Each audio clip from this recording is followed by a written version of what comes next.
Welcome to the Voices for Voices podcast and TV show, sponsored by Redwood Living. Thank you for joining us today. I am Justin Allen Hayes, founder and executive director of Voices for Voices, host and humanitarian. You can learn more about Voices for Voices on our Instagram, Facebook, and YouTube channel at Voices for Voices, and also on our website, voicesforvoices.org. Voices for Voices is a 501c3 nonprofit charity organization, otherwise referred to as an NGO, a non-government organization, and we survive solely on donations. So if you're able to, please consider heading over to voicesforvoices.org to help us continue our mission and the goal and dream of mine to help 3 billion people over the course of my lifetime and beyond. Or you can also send a donation to the mailing address of Voices for Voices, and that's at 2388 Beckett Circle, Stowe, Ohio, 44224. Or you can also find us on the Cash App at Voices for Voices. Are you or somebody you know looking for a volunteer opportunity? If so, you can reach out to us today via email at president@voicesforvoices.org. Now, I founded Voices for Voices to provide a platform for folks to share their stories with others as we work to break the stigma around mental health, accessibility, and disabilities, helping people get the help they need, and also helping them prepare and or transition into the workforce with the Voices for Voices Career Center, where we connect talent with opportunity for both job seekers and employers alike, from coast to coast and in every industry and job level. And who can forget about merchandise? The Voices for Voices merchandise shop is up and running at voicesforvoices.org/shop, where shipping is always free, and again, all donations are 100% tax deductible. Today's guests joining us in studio are happy to be here, as well as I am happy to have them. And the way I want to really kick off this episode is individuals who have gone through addiction, potentially an overdose, trauma, sometimes feel alone. I know I have through my mental health recovery journey, wondering if I'm the only person that's going through a certain situation or a certain trauma experience. And today's guests are really going to bring that home here, especially to Akron, Ohio, and talk about ways that they are helping people show that they care and that there are resources available for them if they're going through a tough situation. So joining us in studio today is Christina Woodside. She is a certified peer recovery supporter with the Summit County Public Health Department. And also we're pleased to have Browne, a police officer with the Akron Police Department. Thank you both for joining us today. Yeah, it's Thanks good for to be having here. us. So let's jump right into it. Maybe Christina, you can talk a little bit about what you do and the importance of what you do, and maybe some of the feedback you get when you go on calls and reach out to individuals. Okay, sure, I would love to do that. Again, my name is Christina Woodside. I work for Summit County Public Health. I am a certified peer recovery supporter. And one of my roles for working for the health department is being a part of Akron's quick response team, which is a QRT, that's what we call it, but it is basically a post-overdose response team for people who have overdosed in the past week. And what we do is we try and reach out to them so they feel like their life is worth something, you know, just because they had an overdose. It doesn't mean that they're not cared about. Just to give you a little background on myself before I go into the big spiel here. Please. I also am in recovery. So I suffered for 25 years with a substance use disorder. So I've been in recovery for over 5 years now, and my passion is to go out and help those people who are still, you know, kind of like in the dark. Hopefully I can be a little light that they can see. And I like to call myself a little seed planter, you know, because never underestimate the power of planting that one seed. Now, if it's through QRT and we can help them that way and trying to help them with resources that are available, you know, then hey, if we can reach one person, you know, I think then we're doing our job. Yeah. Aaron, you want to jump in? Yeah, I'm Aaron Browne, currently assigned to the community engagement team with the Akron Police Department. I've been on the department for 21 years. Got involved with the quick response team from the inception, I believe 2017, 2016 maybe. God, getting old, dating myself, sorry. So from the inception, and have been doing it to where I'm regular, you know, the only one that does it from the police department every Thursday, going out with Christina, as well as a fireman who couldn't be here with us today. So glad I could be here to talk a little bit about what we do. Yeah. And so you mentioned within a week of an overdose is kind of your action plan of how you maybe get a list of individuals and then you go based off of that. So what does that look like, a visit, maybe just at a high level of do you call ahead, do you show up, what do you bring, just so maybe somebody has experienced a visit and didn't know what to expect, Right. And maybe somebody, unfortunately, hopefully they're not, but if they do go through an overdose situation, to know that they're cared about. Right. So Lieutenant of our Narcotics Division compiles a list of overdoses, and we get that every Wednesday for the city of Akron. He filters it, so people that overdose in the city but maybe live outside the city, they're referred to an outside agency QRT team if that's available. If people have warrants, we do not visit them. Just to, you know, puts us in an awkward position where if they have a warrant and I'm there, do I have to make an arrest? And it's just, it's not productive. So the people that are eligible that ultimately make the list, you know, we have that and we plot a course throughout the city and we go through the list and we come and we knock on your door. Yeah. We introduce ourselves, obviously, what we do. It was a little awkward at first. People were a little apprehensive, like what's going on. But over the years, people have heard about us and heard about what we do. So more doors are starting to open now, which is great. The more people we can talk to. And I think another important part about it is we go out to their house and meet them where they're at to try and help them. It's not in a hospital setting, something that's cold. It's where they're at. So I think that can help kind of ease the tension a little bit and get people, you know, to talk to us. Absolutely. I agree with that, like meeting people exactly where they're at. And that's like going in and knocking on their doors. You know, we are, I would say, boots on the ground type of team. Absolutely. That just goes out there and lets people know that, hey, their life is worth us trying to, you know, help them.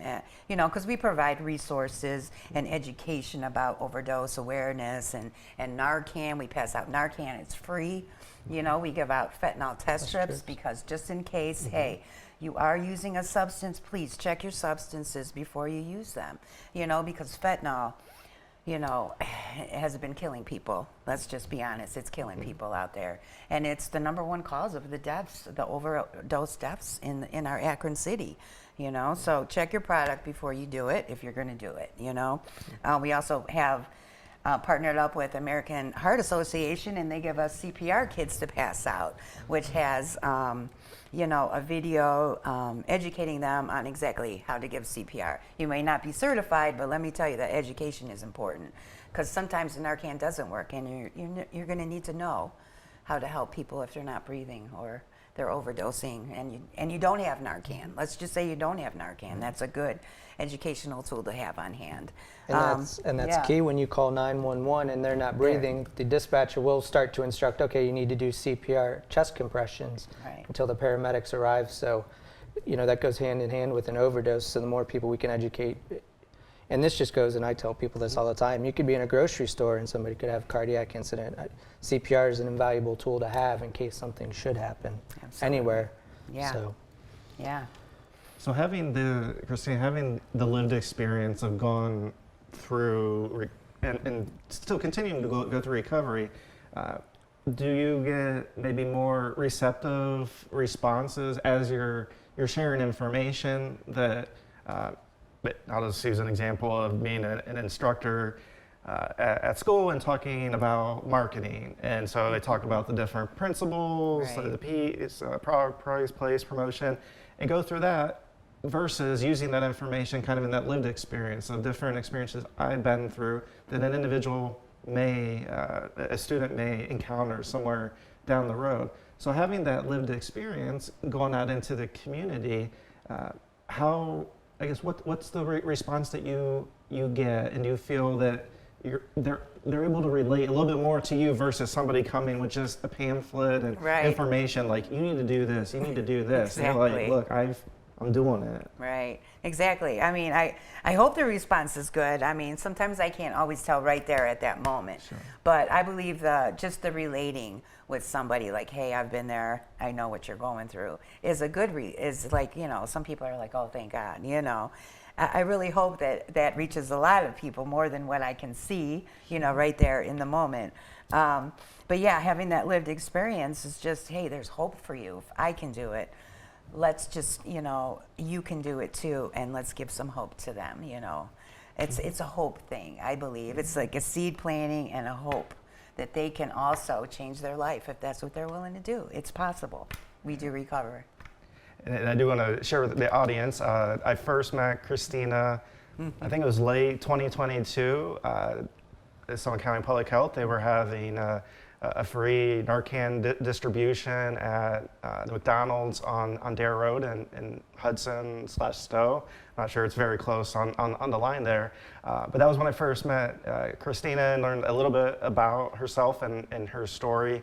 And throughout the months with Maggie, as you'll see on another episode, who's been the real key behind the scenes, putting the right people together for this series of episodes.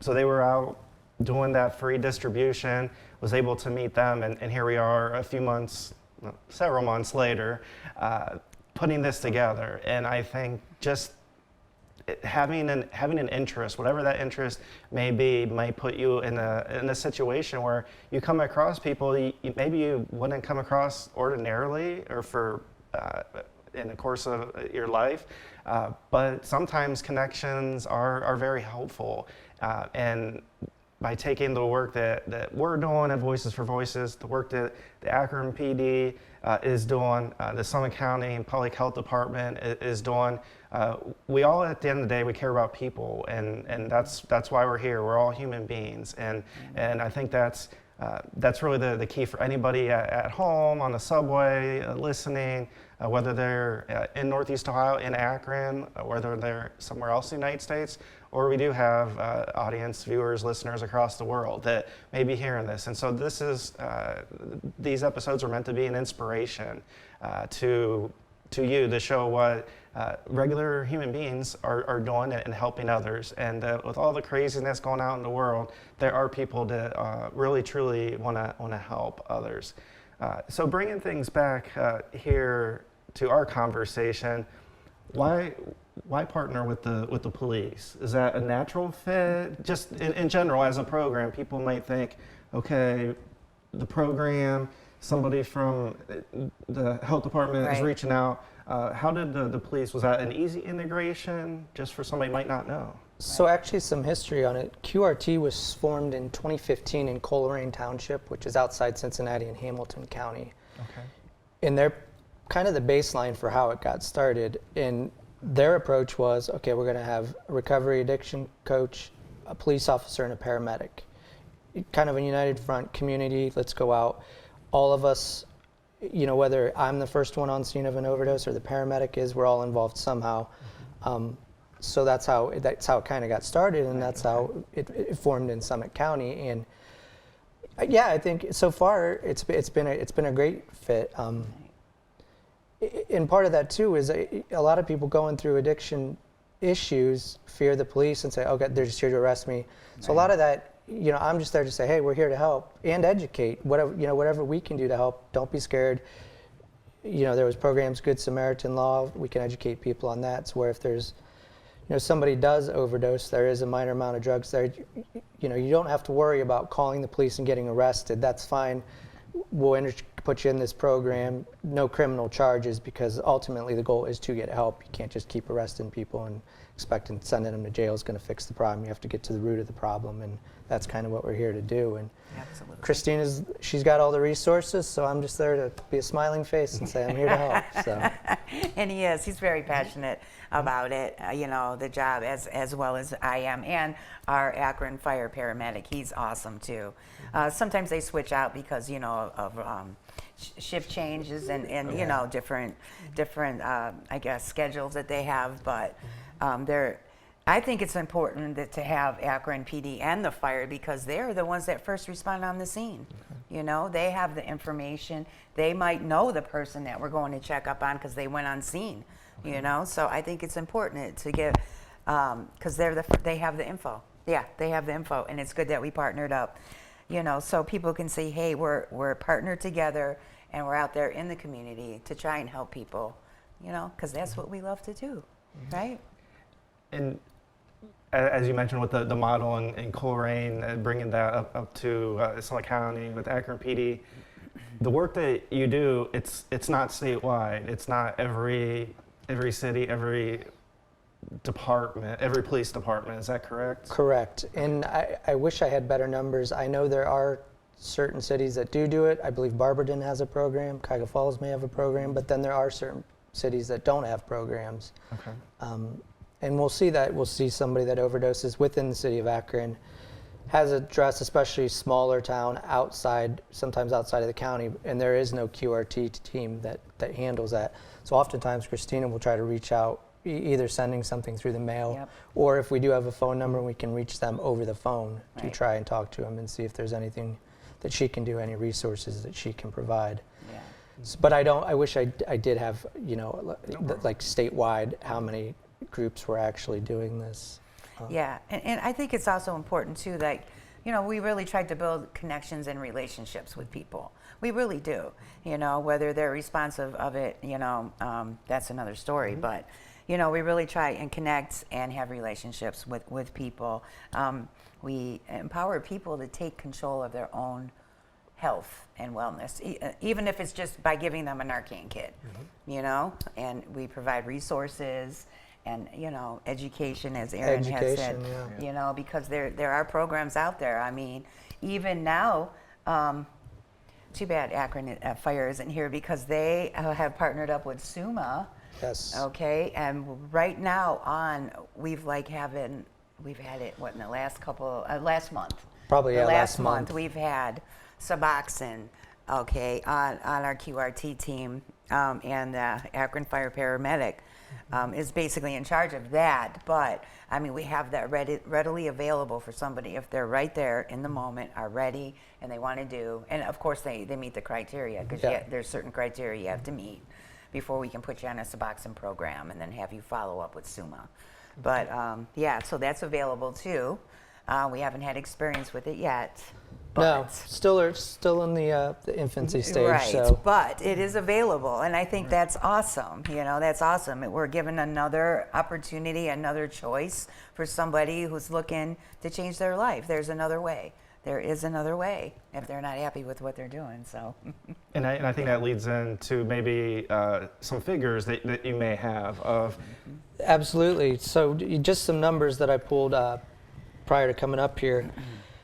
So this time last year to June, what is today, the 13th, there's been 43 deaths in the city. These are just city of Akron numbers, not countywide. That same time last year, there was 66 deaths, so that's a decrease of 35%, which is outstanding. Obviously, anytime the numbers can go down, that's great. Whether that's through education, the availability of Narcan now, I'm sure is paramount to why those numbers are down. Narcan saves lives. But along with going out, our goal is to educate people. Oftentimes we encounter people that say, yeah, opioid's not my drug of choice. I've never had it. I thought this was cocaine, I thought this was meth. And what we're finding is opioids are working their way into every narcotic on the street. Marijuana, methamphetamine, cocaine. We talked to a young lady last week. Marijuana was her choice. She rolled a joint, took a hit, and fell out. So it's popping up in everything. Pills are getting pressed, Vicodin, Xanax. And people unsuspectingly take that, and, luckily, well, in some cases, Narcan has been readily available to revive them, but it's scary stuff, and that's why the health department has the test strips to try and help, combat that. So, and I think something that's in my mind and has been until we started the process, myself, Maggie, and we're working this through, is these things are happening to everybody. It doesn't. While there are zip codes in the city, and that might be primarily because the population is just more dense there. But I think sometimes people think, and maybe I had a thought of like, oh, okay, it's only the people that do this. And what I'm learning, and especially this conversation, things are happening to everyday people. It can be potentially a student if they're experimenting at a party. All the way up to a professional business person. And can you speak to that knows no bounds, really? Oh yeah, absolutely, you're correct. There is not one zip code in the city of Akron that we have not been to. Not one zip code. We have been anywhere from $750,000 houses to $20,000 houses. We've seen elderly people, teenagers, college students, people with, homeless people that have great jobs. It runs the gamut of everything. It's not biased to, oh, you're poor or you're African American or you're this. It truly affects all people. So, yeah, thanks for bringing that up. That's great. Appreciate that. Yeah. So, how can other departments learn more about the program, the QRT that you're doing? And how can they, if they're interested, I guess, how would a department go about finding an interest in the program and then having that go to execution of having it come together? And I know there's a lot of steps, but there might be another city, another department. It's like, wow, I didn't know this was available. How could somebody go about that? Yeah, as far as the police department goes, they could contact the City of Akron Police Department, the Community Engagement Office, to talk to me. Or anybody in the police department about QRT. I think we I don't know if the health department got the ball rolling on it and then teamed up with us. I'm guessing that's what happened, is the police or health department, and we kind of collaborate. Right. I didn't know all the working parts when it got going. But yeah, if any departments out there see this and have any questions, you can feel free to contact me. I can leave my contact information with you and you to post it. I'm available. Not 24/7, but pretty close. So. Do you want to touch on Well, pieces? I believe my coordinator would know all the information on all that, and I can leave that information. I think Maggie already has it, but yeah, my coordinator would be the one to talk to about that. So any closing thoughts, topics, areas that we didn't cover, any highlights we want to leave? The takeaways for people watching, listening, checking the transcript out? Yeah, I mean, and I did, and I made sure that I put this in my notes to say this because I think it's important, because there's not one perfect solution to what's going on in the world today, especially with the opioid crisis. So, but QRT teams and other agencies who do the same, it's going to make a difference in our community, and even if it's just one person at a time. Yeah. Aaron? Yeah, and I would say to anybody that feels hopeless out there, there is help. There's people that want to help. We had people from Suma Hospital riding with us, and they're like, please bring people in that we can help. We have these new departments set up to help people, and they are just looking for the bodies to help. So don't feel helpless. There are people out there that want to help. So never feel like you're going through this alone. There are people out there that want to help. So. Amen. Right. Amen. Aaron, Christina, thank you for joining us. It's been a pleasure to be able to get this information out to more people and let them know that the resources are available and people do care about them. Absolutely. Thanks for having us. Thanks Appreciate for it. having me. Absolutely. Yeah, it's great. Thank you. You're welcome. And thank you, our audience, our listeners, our viewers, for joining this episode of the Voices for Voices TV show and podcast.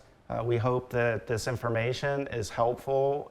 Please pass it along, share with others, because the goal is to let every single person know that they are cared about and their life matters, like Christina was saying. So until next time, I am Justin Allen Hayes, founder and executive director at Voices for Voices. And until next time, please have a great day and be a voice for you or somebody in need.